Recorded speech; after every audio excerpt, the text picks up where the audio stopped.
What is white pine weevil? White pine weevil is a terminal pest on conifers. It does go after pines, right down to mugle pines. It's identifiable with a pair of binoculars to visualize the tops of your trees to see if you can see any glistening. If it's glistening, that means it's sap flow. If there's sap flow, you probably have the early infestation of white pine weevil. For identification purposes, they have two little crooked wings. Looks like an elbow on the front of their heads. That's their antenna. That's different than most other beetles, and I think that's just for ease them to get into the tree.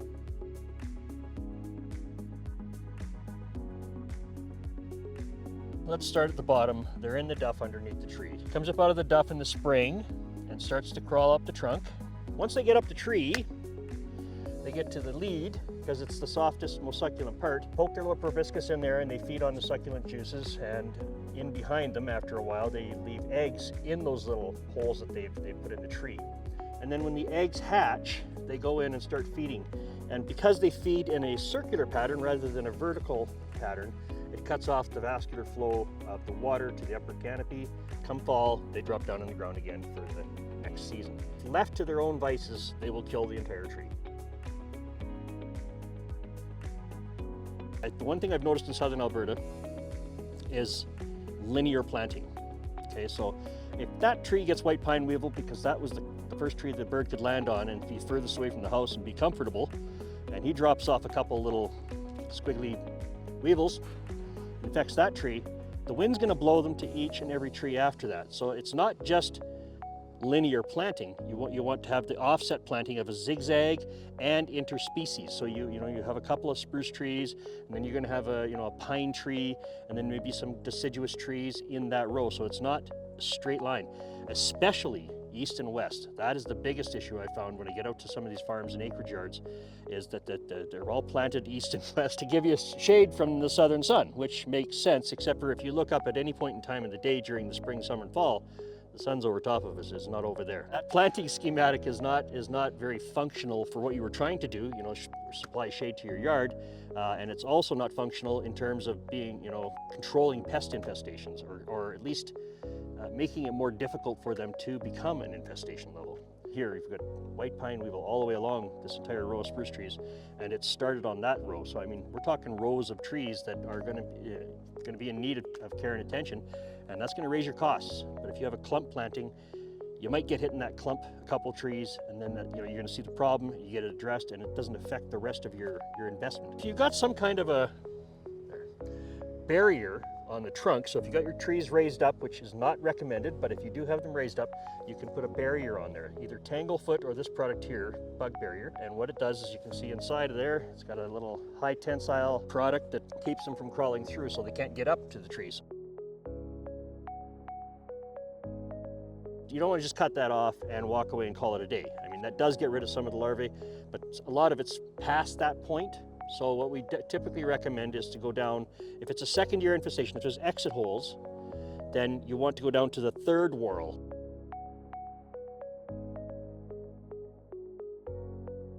So now we're going to do the pruning out portion. We're going to skip the spraying because it's too late in the season, so we're not going to do that part. And it's not that exciting, it's just squirt, squirt.